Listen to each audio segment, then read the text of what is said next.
오늘은 이 말씀을 가지고 이제 계속해서 우리가 예수님의 질문을 중심으로, 복음서에 나타난 예수님의 질문을 중심으로 이제 7월 한 달은 마음의 중심을 물으시다, 이런 시리즈로 함께 말씀을 나누는 중인데요. 오늘은 이 누가복음의 말씀을 가지고 왜 내가 말하는 것을 행하지 않느냐, 이런 말씀으로 함께 말씀을 나누겠습니다. 우리 오늘 말씀 제목을 함께 따라해 볼까요? 시작. 왜 내가 말하는 것을 행하지 않느냐. 영어로도 Why do you not do what I say? 예.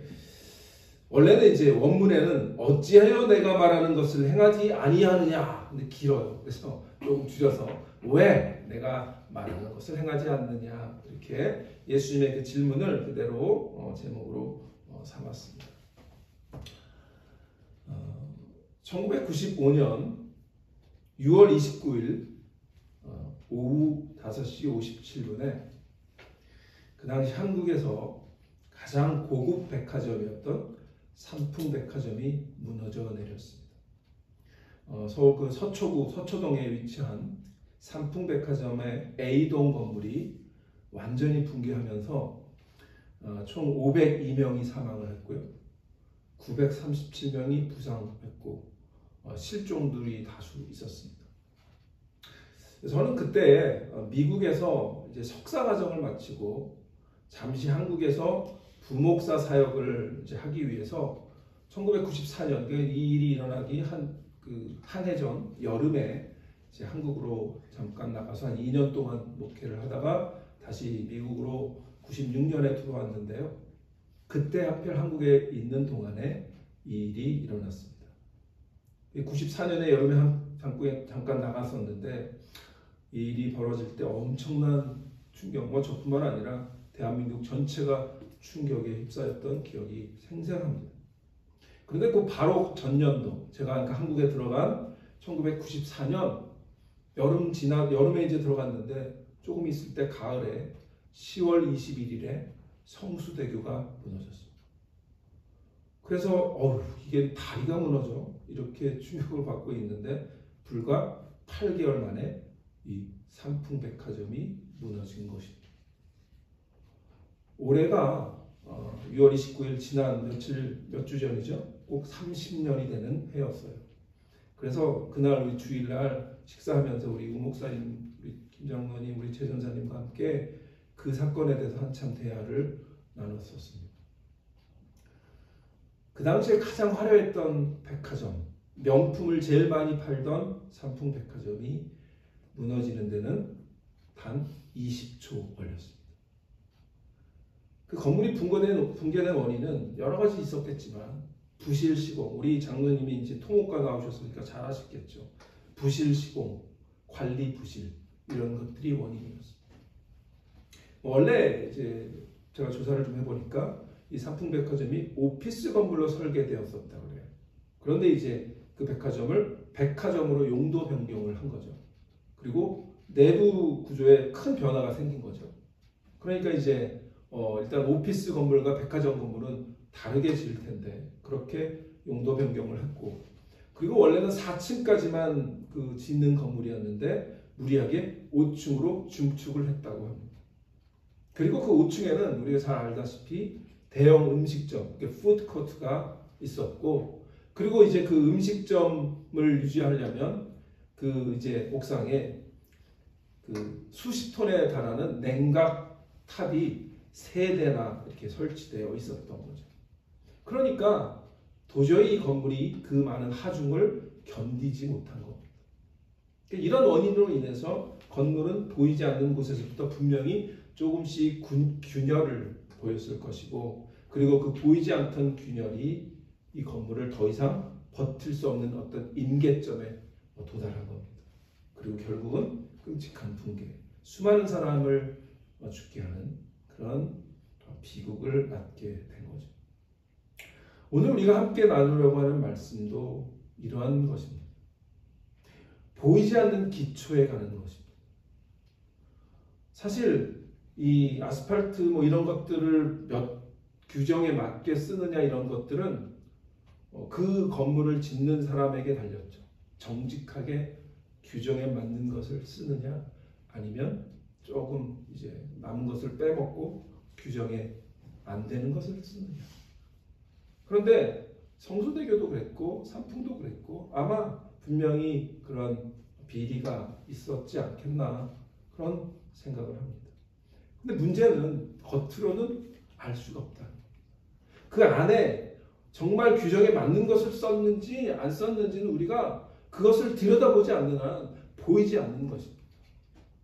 우리 믿음의 집이라고 하는 것도 신앙의 집이라고 하는 것도 마찬가지입니다. 우리는 겉으로 보면 다 멀쩡합니다. 문제가 없습니다. 특별히 신앙생활을 오래 하면 뭐 주일날 예배를 어떻게 드리는지 다 알고요. 그리고 목사님이 어떤 본문을 정하면 어떤 정도의 설교를 하시겠구나. 그것도 다 알고요. 그러니까 우리가 서로 겉모습을 봤을 때는 균열이 있는지 문제가 있는지 아무런 우리가 징조를 찾을 수가 없습니다. 그러나 문제는 어떤 임계점에 달했을 때 그것이 무너져 버리는 거죠. 우리 신앙도 마찬가지입니다. 우리의 영혼이 하나님과의 그 관계 속에서 계속 하나님의 말씀의 공급을 받고 그리고 은혜를 사모하며 하는 그 초심을 잃어버리고 조금 느슨해지기 시작하면 우리의 심령 가운데 균열이 생기는 것입니다.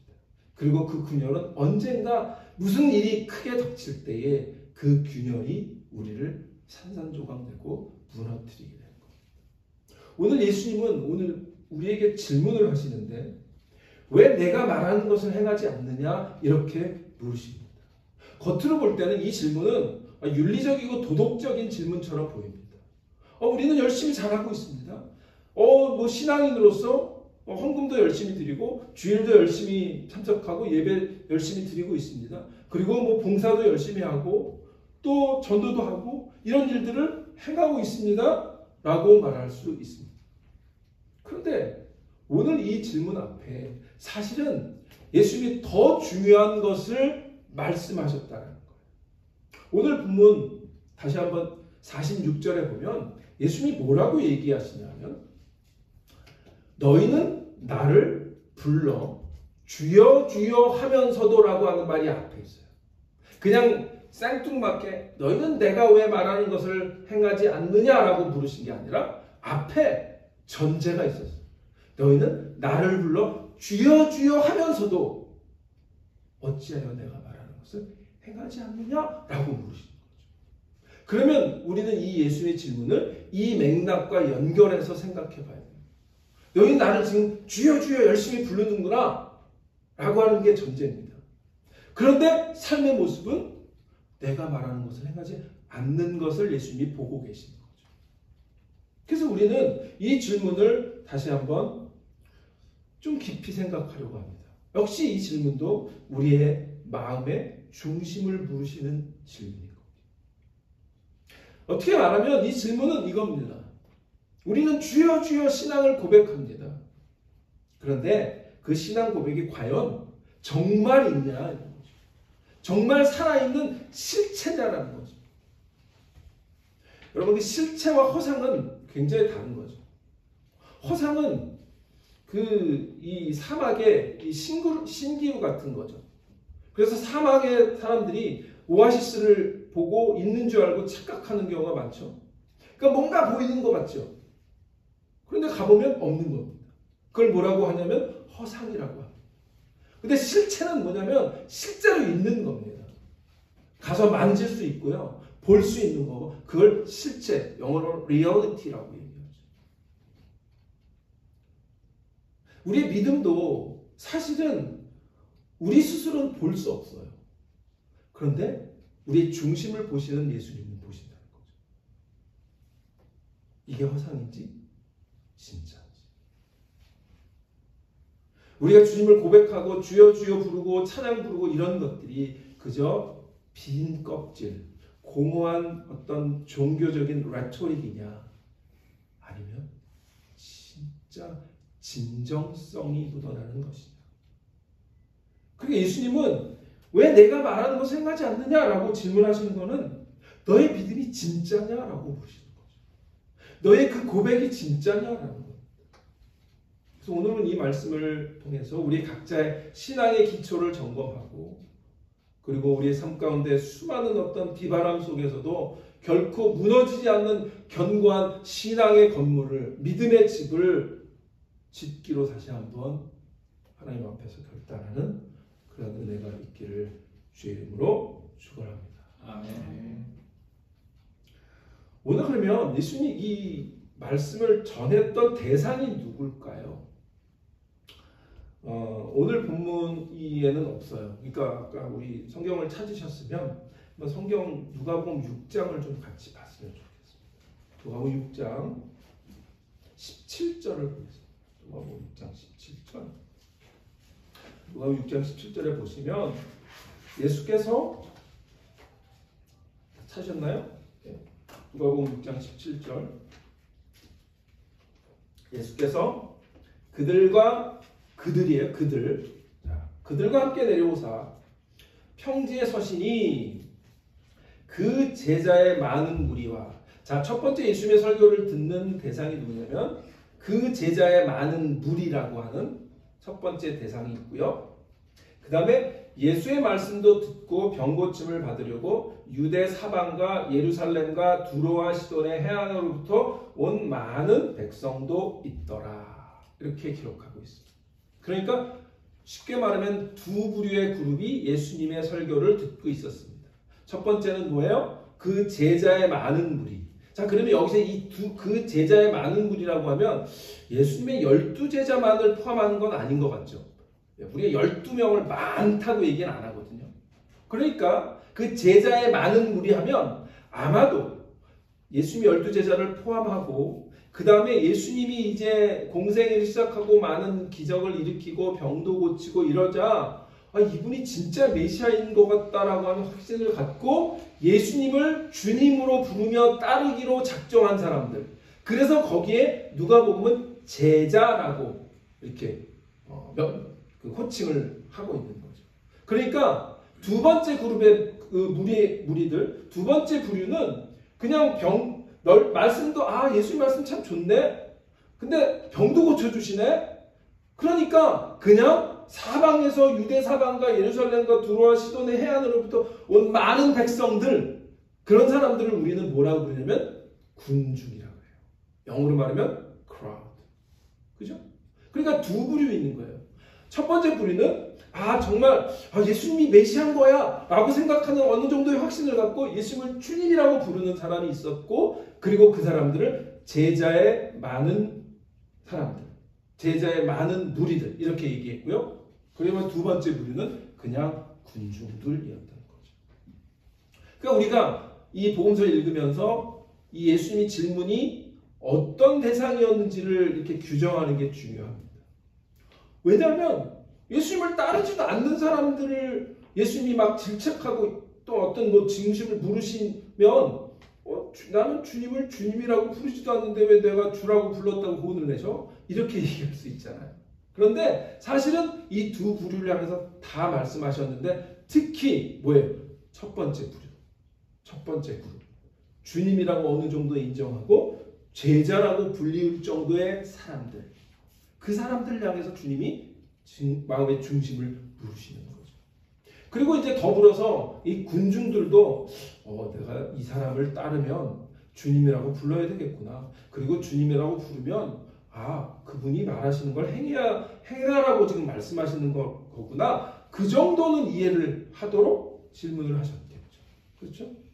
그러니까 어쨌든 지금 이러한 대상이라고 하는 것을 우리가 전제하고 듣는 겁니다. 그 다음에 20절도 넘어가 보시면요. 예수께서 눈을 들어 제자들을 보시고 이르시되 너희 가난한 자는 복이 있나니 하나님의 나라가 너희 것이며. 자, 이거는 우리가 잘 아는 마태복음의 산상수훈과 비교되는 또 다른 그 예수님의 설교인데요. 이 누가복음은 마태복음의 5장은 이게 약간 언덕 같은 데서 예수님이 말씀하셨기 때문에, 왜냐하면 5장 1절에 보면 예수님이 산에 오르사 이런 표현이 나오거든요. 그러니까 그거는 그래서 산상수훈, the sermon of the mount라고 그래요. 그런데 여기에 있는 누가복음은 뭐라고 말씀하냐면 평지라고 얘기합니다. 예, 여기는 평지 설교예요. 자, 17절로 아까 다시 돌아가 볼까요? 예수께서 그들과 함께 내려오사 평지에 서시니 이렇게 나오죠. 예, 그러니까 산상수훈과 요 누가복음 설교는 구별이 되는데요. 이 두 개가 같은 설교인지 아닌지는 학자들도 아직도 해결을 못했어요. 2000년 전으로 돌아가서 예수님께 물어봐야 알 것 같아요. 그러나 중요한 건 뭐냐면 그게 같은 설교인지 다른 설교인지가 중요한 게 아니라 이 마태와 누가가 약간 강조점이 달랐다 보시면 될 것 같고 두 개의 다른 설교일 수도 있고요. 왜냐하면 예수님은 그 예수님의 가르침이 이게 중복되고 그 다음에 똑같은 말을 강조하신 적이 한두 번이 아니기 때문에 두 개의 다른 설교로 보셔도 그렇게 문제는 없어요. 자, 그런데 중요한 건 어쨌든 이게 두 개냐 세 개냐가 중요한 게 아니라 중요한 건 뭐냐면 이 말씀을 듣는 사람들이 누구였냐? 제자들이었다는 거고요. 그 다음에 군중들도 있었다는 거예요. 그런데 주로 마태복음은요. 주로 이제 마태는 유대인들을 향한 복음서거든요. 그래서 주로 이제 제자들, 하나님의 백성들을 중심으로 이렇게 가르쳤다라고 학자들은 얘기합니다. 그리고 이 누가는 조금 더 오픈돼서 일반 군중들이나 일반 이방인들에게도 말씀을 전했다. 이렇게 얘기를 할 수가 있습니다. 어쨌든 중요한 건 뭐냐면 이 제자들과 군중들이 섞여 있는 그런 사람들을 향해서 예수님이 질문하셨던 거예요.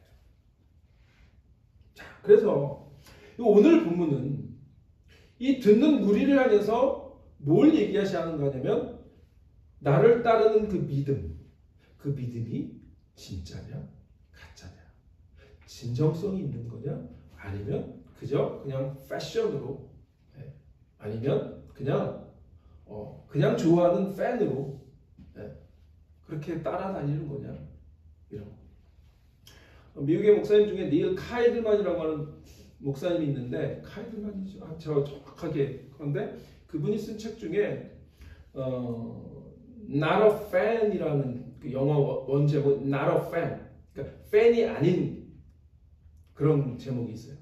그래서 이제 한국말로는 팬인가 제자인가 이런 제목으로 번역이 됐어요.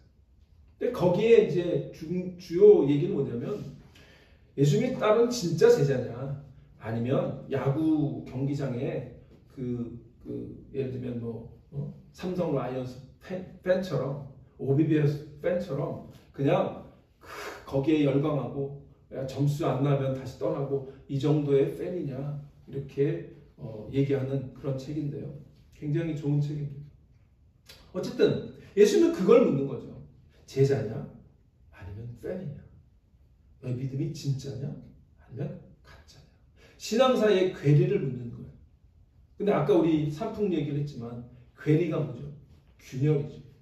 균열이 생기는 거예요.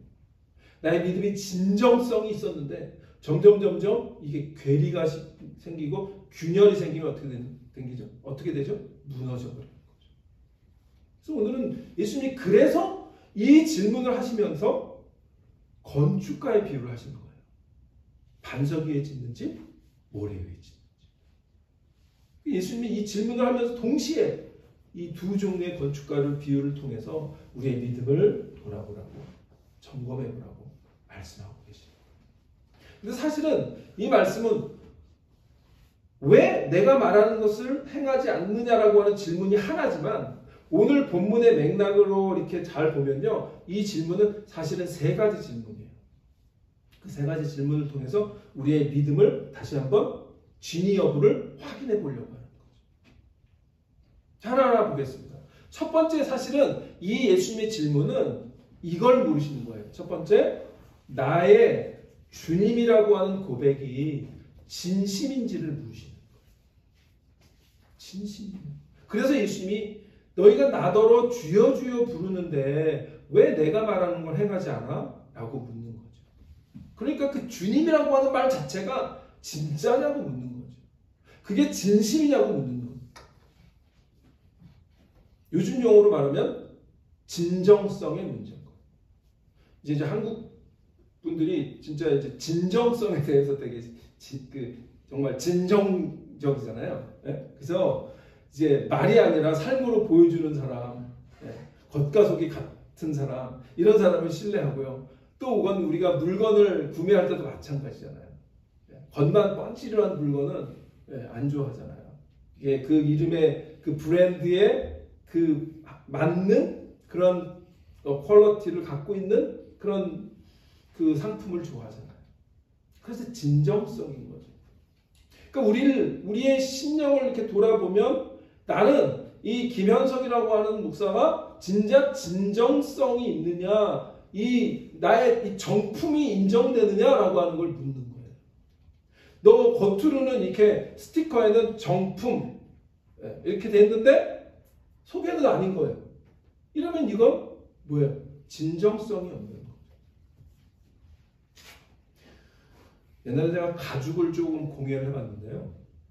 가죽은 이제 이게 진짜 가죽이냐면은 genuine leather 이렇게 나오고 찍혀서 나오죠. 그래서 냄새를 맡아보면 이건 진짜 가죽 냄새가 나요. 그런데 가끔 이건 genuine leather라고 찍혀놓고도 아닌 것들도 있어요. 짝퉁이죠. 진정성.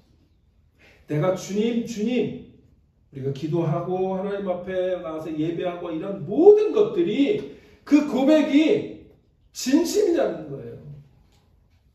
sincere, 영어로 말하면 sincere 하냐는 거죠. 우리 예수님한테 주여 주여 부르는 것이 얼마나 아름다운 고백입니까? 그렇죠? 주님은 내 인생의 주님이십니다. Lord, Lord 하는 게 뭐예요? 주님이 나의 주인이십니다 라고 고백하는 거잖아요. 얼마나 좋은 겁니까? 얼마나 아름답고 귀한 것입니까? 그런데 예배 때마다 기도할 때마다 이 고백을 우리가 드립니다. 주님은 나의 왕이십니다. 이렇게 찬양하고요. 그런데 그게 그냥 입술로만 하는 것이냐 아니면 진짜냐 라는 거죠. 근데 예수님 지금 뭐냐면 너희가 그 고백하는 건 참 좋아. 그런데 왜 내가 말하는 걸 행하지 않느냐? 라고 묻는 거죠. 그러니까 그 진정성이 의심되는 거예요. 나를 주님이라고 고백하면서 삶의 주인은 너 아니야? 혹시? 왜 모든 결정을 나하고 의논을 안 해? 라고 물으시는 거죠. 그런데 그 당시에 주여 주여라고 하는 게 이제 헬라어로는 curious라고 하는데요. 이 curious라고 하는 이 말은 그 당시에 로마 압자에 있는 이 유대 땅에서 쉽게 부를 수 있는 호칭이 아니에요. 그 당시에 로마 제국하에서 주라고 불릴 수 있는 사람이 딱 한 명이에요. 누구였죠? 시저, 로마 황제.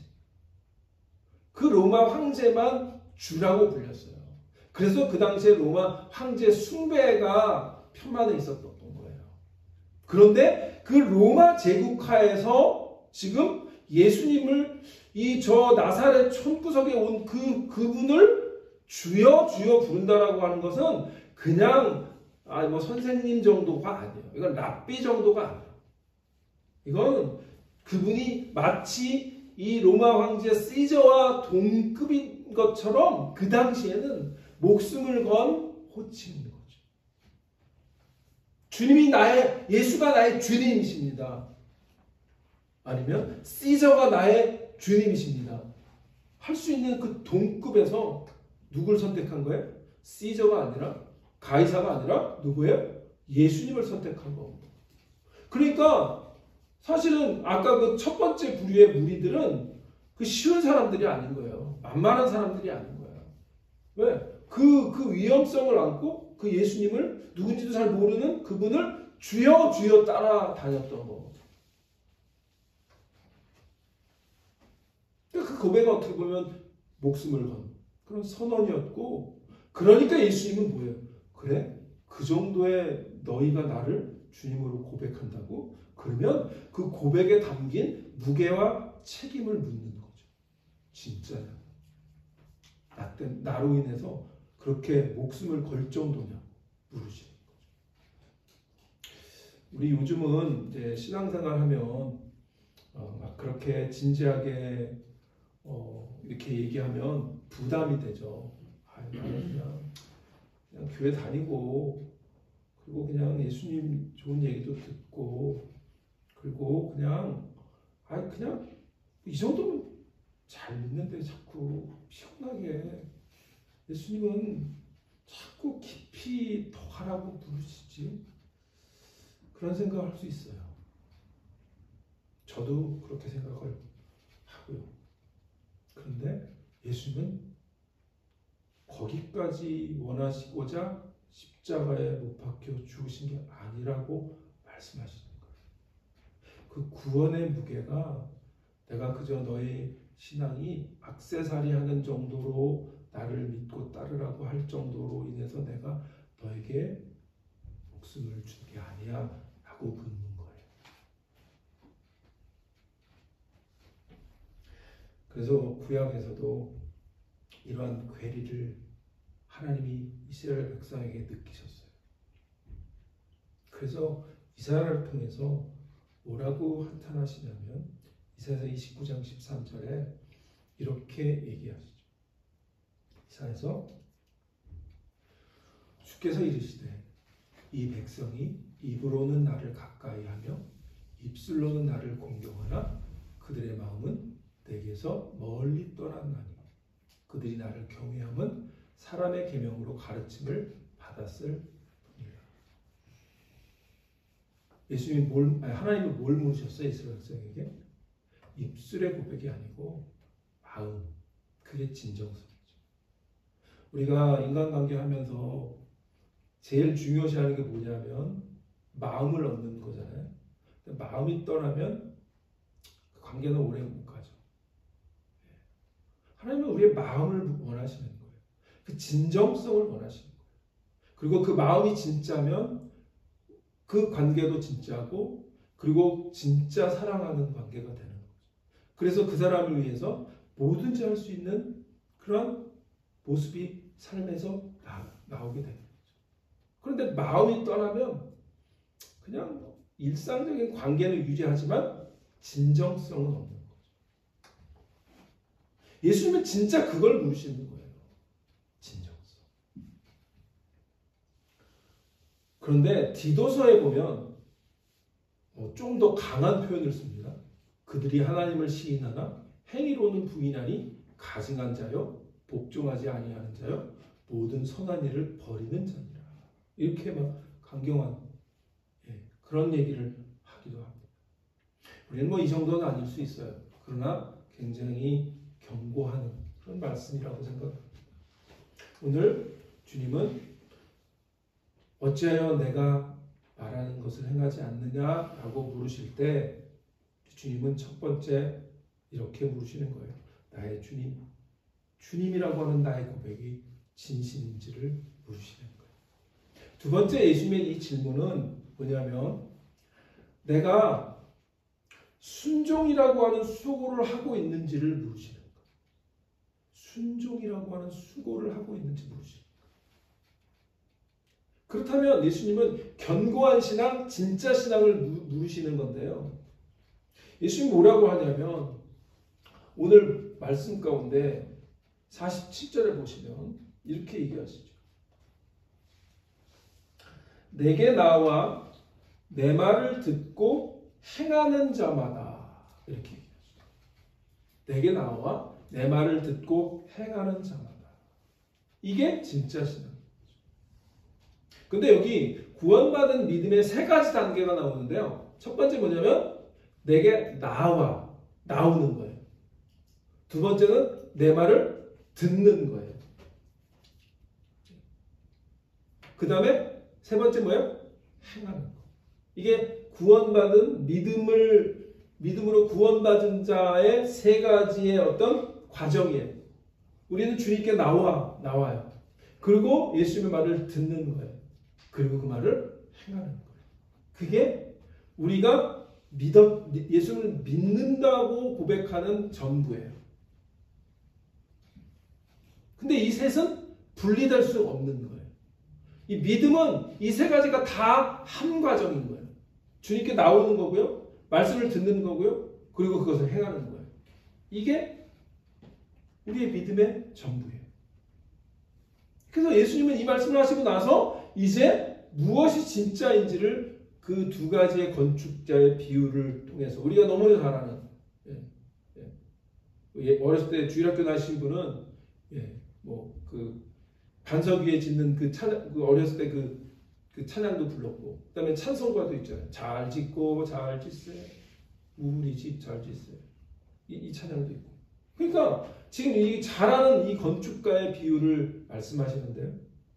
내게 나와 내 말을 듣고, 그래서 예수님이 뭐라고 얘기하냐면 내게 내 말을 듣고 행하는 자마다 누구와 같은 것을 너희에게 보이리라, 이렇게 말씀하시잖아요. 예수님이 그러니까 내 말을 잘 듣는 사람이 어떤 사람인지를 보이는데 그 두 사람을 비교하면서 보이시는 거죠. 첫 번째는 뭐예요?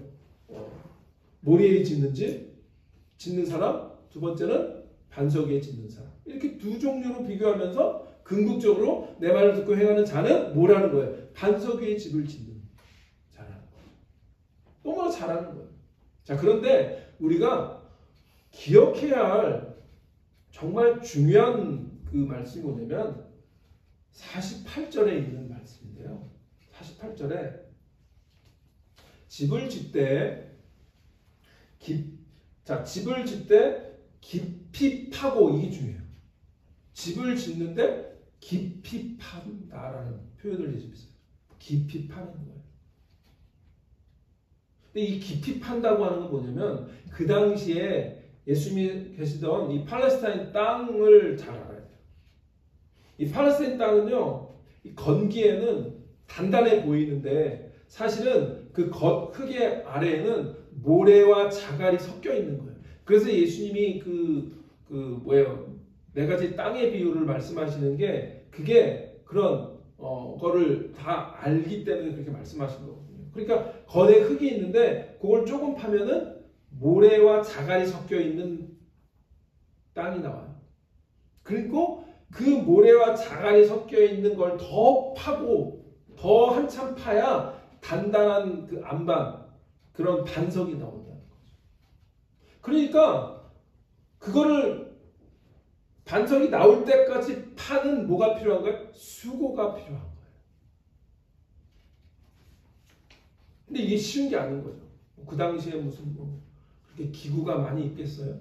그러니까 그냥 대충 얇게 거기다가 집을 짓면 어떻게 돼요?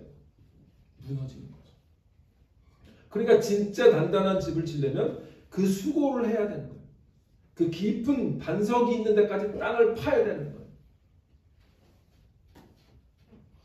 제 친구 목사가 이제 목사 안수를 받았는데 목회를 안 하는 친구가 하나 있어요. 이 친구가 뭐냐면 건축을 해요. 교회를 짓고 또 건축을 짓고 이런 일들을 하는데요. 가끔 이 친구가 저희의 그 동기 카톡방에다가 그 자기가 집을 짓는 과정을 이렇게 올리거든요.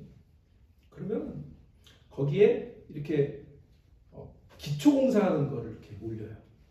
그러면 대단하다 이런 생각을 합니다. 그 밑에 깊이 파거든요. 깊이. 그리고 거기다가 이제 콘크리트를 이렇게 붓는 거예요. 그리고 그 위에다가 집을 짓죠. 그러니까 요즘은 시대가 바뀌어서 이제 그렇게 콘크리트라고 하는 반석을 인위적으로 만들지만 옛날에는 그런 게 없잖아요. 그러니까 뭐 해야 돼요? 단단한 반석이 있는 데까지 뭐 해야 되나요? 땅을 파야 돼요. 그리고 그 반석 위에다가 집을 쳐야 돼요. 그게 예수님의 살아있 활동하시던 그 팔레스타인의 그 땅들이에요. 이건 뭐냐면 이 반석까지 땅을 파는 시간과 노력이 훨씬 많이 드는 힘든 작업을 하는 것이 본질인 거예요. 그걸 뭐라고 하냐면 순종이라고 얘기합니다. 신앙생활은요, 하나님의 말씀 듣는 것에 그치지 않고 그 말씀을 내 삶에서 적용하고 그리고 실천하기 위해서 내 어떤 옛 습관과 죄성과 세상의 가치관이라고 하는 그 굳은 땅을 파내는 영적인 싸움을 하는 겁니다. 그런데 그냥 어느 정도 나의 어떤 그런 모습들을 조금은 변화될 수 있지만 근본적으로 내 본성과 내 어떤 죄성과 내 신앙적인 어떤 악한 습관과 또는 세상의 가치관으로 이렇게 버무려져 있는 내 그 어떤 자갈과 모래와 그 부분을 파내는 작업을 해야 돼요. 이건 뭐냐면 영적인 싸움이에요. 그리고 순종을 어느 정도까지 하느냐에 대한 것을 물으시는 거죠. 그런데 저는 이걸 통해서 오해 안 해야 되는데, 그러면 우리가 종교적으로 더 열심을 내는 걸까요? 그 얘기를 하려고 하는 게 아니에요. 성경을 잘 보면 그러면 이 반석을 만나는 게 뭐냐라는 거죠. 반석이 있는 곳까지 땅을 파서 내려가는 그 본질이 뭘까? 성경에서 반석은 누구예요? 예수님이에요. 고린도전서 이제 바울이 반석의 비유를 하는데요. 고린도전서 13장에 이렇게 얘기하죠. 이 닦아둔 것 외에 능히 다른 터를 닦아둘 자가 없으니 이 터는 곧 누구다? 예수 그리스도. 그러니까 우리가 신앙생활에 그 땅을 파는 본질은 뭐냐면 땅을 깊이 파서 반석을 만나는 그 순종의 본질은 뭐냐면 예수님을 만나는 거예요. 예수님을 깊이 만나는 그 자리까지 내가 순종하는 그 순종의 수고가 있느냐. 그리고 그렇게 되면 그 외적인 것들, 뭐 신앙생활을 잘하고 뭐 섬김을 잘하고 봉사를 잘하고 이런 것들은 그거로 인해서 그냥 흘러나오게 되는 거예요. 근데 우리가 그게 없이 예수님이라고 하는 반석을 만나지 않고 내 노력으로 하려고 하니까 뭐가 되는 거죠? 지치고 실족하고 상처받고 시험되는 거예요. 그래서 수도 없이 성경은 그 터가 누구다? 예수 그리스도다라고 얘기하는 거예요. 저는 우리 모두가 예수 그리스도 가장 든든한 터이시고 반석이신 그 예수 그리스도를 깊이 만나는 데까지 순종의 그 땅을 파는 그런 여러분들이 되시기를 주의 이름으로 축원합니다. 그래서 바울은 또 얘기를 해요. 고린도전서 10장 4절에 그들은 누구예요? 이스라엘 백성. 그 다음에 없나요? 네.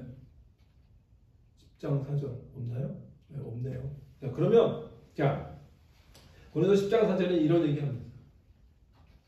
10장 4절에 이게 10장 4절 맞아요. 그런데 그 위에 부분을 안 고친 거예요. 자, 다 같은 신령한 음료를 마셨으니 이는 그들을 따르는 신령한 반석으로부터 마셨음에 그 반석은 뭐? 곧 그리스도시라. 그러니까 바울은 계속해서 반석이 누구인지를 계속 강조하는데요. 우리가 세워야 할 반석은 우리의 신앙이라고 하는 건물을 세워야 할 반석은요.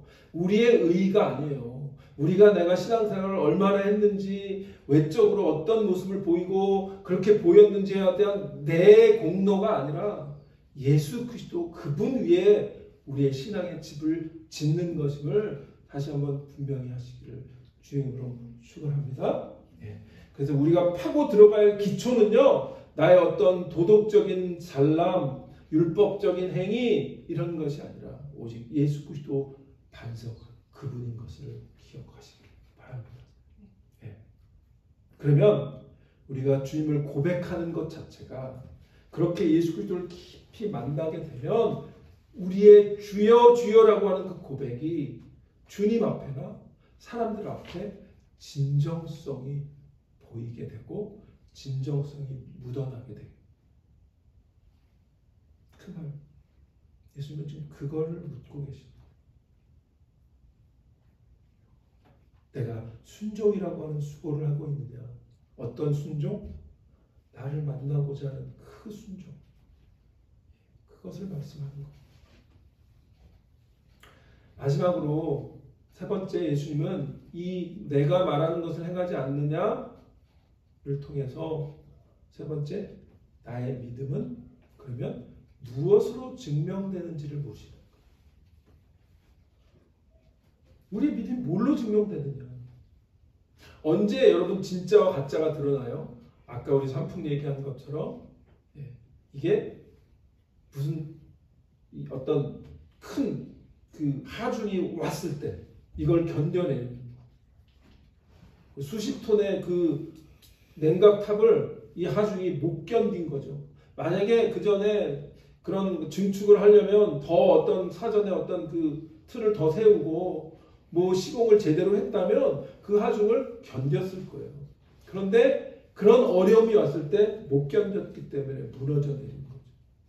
언제 진짜와 가짜가 드러나요? 평온할 때는 잘 몰라요. 우리가 우리의 삶에 어려움이 없고 그냥 모든 것이 잘 될 때는요, 그걸 몰라요.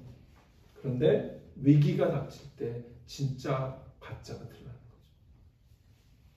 그래서 마지막으로 예수님은 여기에 보면 그 48절에 보면 큰 물이 나서 이런 얘기 나오고, 그래서 탕류가 그 집에 부딪히대. 요즘 한국이 굉장히 홍수가 났더라고요. 안타까운데 전국이 막 물에 잠기고 막 이런데 그거죠. 바로 그렇게 큰 물이 홍수가 왔을 때, 그래서 막 그 더러운 탕류에 막 집들이 떠내려가는 게 왜 그래요? 그게 기초가 든든하지 않았기 때문에. 물론 이제 막 너무 감당할 수 없는 데는 아무리 반석으로 쳐도 무너질 수도 있어요. 그러나 지금 어쨌든 이 예수님의 그 팔레스타인 그 당시에 그런 반석에 깊게 집을 지은 자라면 그 집이 무너지지 않는 거죠. 위기의 순간에 잘 버티고 있는 거죠. 이 탕류는 뭘까요? 이제 더러운 물이죠. 근데 여기서 예수님이 말하는 그 홍수로 인해서 우리를 이 집을 무너뜨리려고 하는 탕류는 우리의 영적으로 보면 우리의 삶의 인생의 위기, 어떤 질병, 재정적인 어려움, 또 관계의 어려움, 또는 어떤 세상적인 유혹, 이런 거일 수 있어요. 그리고 아니면 갑자기 지난번에 우리가 3년 동안 겪었던 코로나 사태, 이런 거일 수 있어요. 근데 이런 일이 벌어질 때 우리의 믿음이 증명되는 거예요. 저는 지난 3년 동안 이 코로나 사태를 겪으면서 어느 정도 우리의 믿음이 드러나는 면이 있다고 봐요. 그래서 교회를 떠난 사람이 얼마나 많은지 몰라요. 그런 거죠. 그런 일이 벌어지니까 교회 안 나가도 큰 문제가 없네. 교회 안 나가면 죽는 줄 알았더니 죽지 않네. 이런 거죠. 우리가 이런 위기의 순간에 우리의 믿음이 과연 버틸 수 있는지, 그것을 다시 한번 오늘 말씀을 통해서 너의 믿음은 무엇으로 증명할 거야? 라고 물으시는 그 질문을 기억해야 될 줄 압니다. 예수를 믿는다고 해서 인생의 고난이 면제되지 않습니다. 똑같이 우리는 인생의 어려움을 겪으며 사는 거예요. 그런데 우리와 예수 믿는 사람과 예수 믿지 않는 사람이 뭐가 다르죠? 뭐가 다릅니까? 그런 어려움이 있을 때 우리는 주님을 붙잡고 가는 자라는 거죠. 우리는 의지할 분이 있는 거예요. 아까 우리가 찬양 부른 것처럼 내가 믿고 또 의지함은 내 모든 형편 아시는 주님, 늘 보호해 주실 것을 내가 확실히 믿네. 세상 사람들은 그걸 찬양할 수가 없잖아요. 어려움이 있을 때 그냥 세상적인 방법을 가지고 사람들을 통해서 어떤 방법을 찾지만, 우리는 똑같은 어려움을 겪을 때 우리를 붙드시는 반석이신 주님께서 계심을 우리는 믿는 자인 것입니다. 그래서 우리의 믿음이 그런 어려운 순간에 드러나는, 무엇으로 증명됩니까? 주님을 끝까지 붙드는 그런 믿음, 흔들리지 않는 믿음, 그 한순간에 물거품이 되지 않는 그런 단단한 믿음, 그것으로 증명되는 거예요. 마태복음에 역시 이제 산상수훈 마지막 부분에 예수님이 똑같은 비유를 하시거든요. 근데 예수님이 거기에는 조금 더 심각하게 말씀하세요. 그날에 많은 사람이 나더러 이르되 주여 주여 우리가 주의 이름으로 선지자 노릇하며 주의 이름으로 귀신을 쫓아내며 주의 이름으로 많은 권능을 행하지 아니하였나이까 하니니, 그때 내가 그들에게 말하되 밝히 말하되 내가 너희를 도무지 알지 못하니 불법을 행하는 자들아 내게서 떠나라. 더 심각한 말씀을 하시잖아요. 그죠? 그냥 단순히 주여저가 아니라 뭐야? 주여 주여 우리가 주의 이름으로 선지자 노릇하고 주의 이름으로 귀신도 쫓아내고 주의 이름으로 많은 권능을 행했다고 얘기를 하죠. 그런데 예수님 뭐라고 그래요? 내가 너를 도무지 알지 못한다. 예수 그리스도 이름만 사칭하면 그건 예수님은 그걸 원하시는 게 아니에요. 진정성을 원하시죠. 겉과 속이 진짜 않는 걸 원하시죠. 예수님을 그냥 이용하려고 하는 거 말고 예수님이 나의 진짜 주인이 되시는 거, 그거를 원하시는 거죠. 오늘 이 말씀을 통해서 우리의 믿음을 다시 한번 점검하는, 오늘 어려운 순간에 우리의 믿음이 영적인 삼풍백화점처럼 무너지지 않도록 우리의 믿음을 다시 한번 점검하는 그런 시간이 되시기를 주의 이름으로 축원합니다. 아멘. 기도하겠습니다.